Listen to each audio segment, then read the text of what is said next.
Hai, perkenalkan nama saya Elis Iji, NIM 16210014, Wawasan Nusantara. Apa itu wawasan Nusantara? Wawasan Nusantara berasal dari kata wawasan dan Nusantara. Wawasan artinya pandangan, tinjauan, penglihatan, tanggapan. Nusantara artinya kesatuan kepulauan yang terletak antara dua benua dan dua samudra. Wawasan Nusantara merupakan cara pandang bangsa Indonesia terhadap jati diri dan lingkungannya dengan beribu pulau yang terbentang dari Sabang hingga Merauke dengan segala aspek perbedaan yang ada. Hakikat wawasan Nusantara adalah keutuhan Nusantara dalam pengertian cara pandang yang selalu utuh menyeluruh dalam lingkungan Nusantara demi kepentingan nasional. Hal tersebut berarti bahwa setiap warga bangsa dan aparatur negara harus berpikir, bersikap, dan bertindak secara utuh menyeluruh demi kepentingan bangsa dan negara Indonesia. Ada 3 unsur pada wawasan Nusantara. Yang pertama, wadah.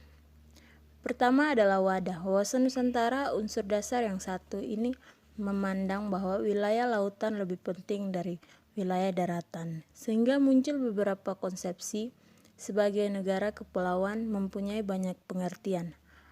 Ada 2 pengertian, yaitu arti klasik yang memusatkan perhatian pada wilayah lautan dan arti pengembangan, yakni melindungi pulau-pulau kecil yang ada di Indonesia sehingga tidak mengeksploitasi secara berlebihan. Yang kedua, isi. Dalam unsur ini, wawasan Nusantara mempunyai 2 bentuk komponen dasar. Pertama adalah cita-cita bangsa negara Indonesia yang tertuang dalam pembukaan Undang-Undang 1945. Yang kedua adalah azas-azas kesatuan dan pemerataan. Yang ketiga adalah unsur tata laku, yang di dalamnya diwujudkan dalam 2 unsur. Yang pertama adalah tata laku batiniah, yang berlandas Pancasila, sehingga melahirkan setiap mental dalam berbangsa dan bernegara yang mempunyai kekuatan batin.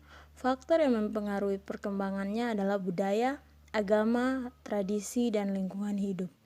Unsur tata laku yang kedua adalah tata laku lahiriah, yang merupakan kekuatan kata serta karya.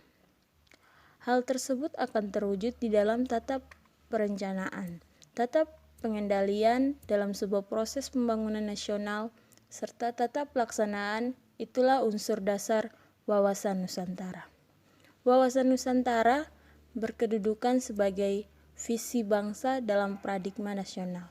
Visi adalah keadilan atau rumusan umum mengenai keadaan yang diinginkan. Di sini paradigma nasional. Paradigma nasional yang paling di atas adalah landasan ideal. Landasan ideal kita adalah Pancasila, pembukaan Undang-Undang Dasar 1945.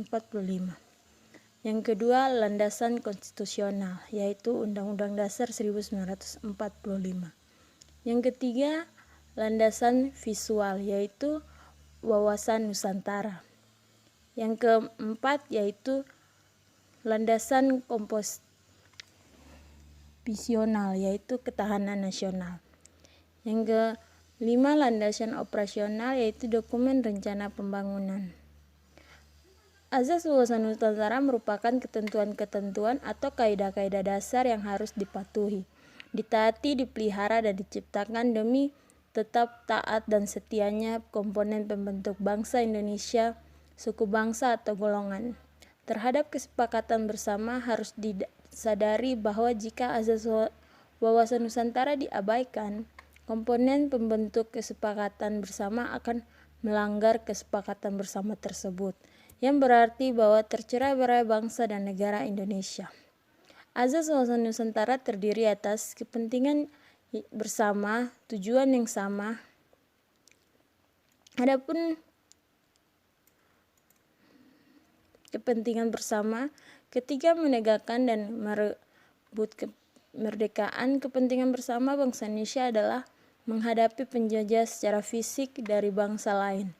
Sekarang bangsa Indonesia harus menghadapi jenis penjajahan yang berbeda dari negara asing. Misalnya kehidupan dalam negara, bangsa Indonesia mendapat tekanan dan paksaan baik secara halus maupun kasar, dengan cara adu domba dan pecah belah bangsa dengan menggunakan dalih HAM, demokrasi, dan lingkungan hidup. Sementara itu tujuan yang sama adalah tujuan yang tercapainya kesejahteraan dan rasa aman yang lebih baik daripada sebelumnya.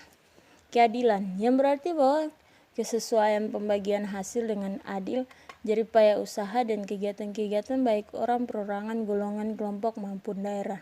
Kejujuran, yang berarti kebenaran berpikir, berkata, bertindak sesuai realita, serta ketentuan yang benar biarpun realita atau ketentuan itu pahit dan kurang enak dengarnya. Solidaritas, yang berarti bahwa diperlukan rasa setia kawan maupun berkorban bagi orang lain tanpa meninggalkan ciri dan karakter budaya masing-masing. Kerjasama berarti adanya koordinasi, saling pengertian didasarkan atau kesetaraan kerja kelompok, baik kelompok yang kecil maupun kelompok yang besar dapat dicapai dengan terciptanya sinergi yang lebih baik. Kesetiaan terhadap kesepakatan bersama untuk menjadi bangsa dan mandiri negara Indonesia yang dimulai dengan dicetusnya dan dirintis oleh Budi Utomo pada tahun 1908, Sumpah Pemuda pada tahun 1928, dan Proklamasi Kemerdekaan 17 Agustus 1945.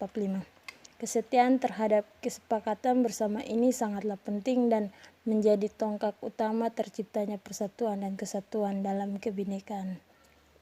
Tujuan dan manfaat wawasan Nusantara. Tujuan wawasan Nusantara terdiri atas dua, yaitu tujuan ke dalam dan tujuan keluar, di mana tujuan ke dalam adalah menjamin perwujudan persatuan kesatuan segenap aspek kehidupan nasional. Tujuan keluar adalah terjaminnya kepentingan nasional dalam dunia yang serba berubah dan ikut serta melaksanakan ketertiban dunia.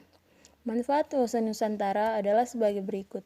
Diterima, diakui konsepsi Nusantara di forum internasional, bertambahnya luas wilayah teritorial Indonesia, bertambahnya luas wilayah sebagai ruang hidup, penerapan wawasan Nusantara menghasilkan cara pandang tentang keutuhan wilayah Nusantara, dan wawasan Nusantara menjadi salah satu sarana integrasi nasional.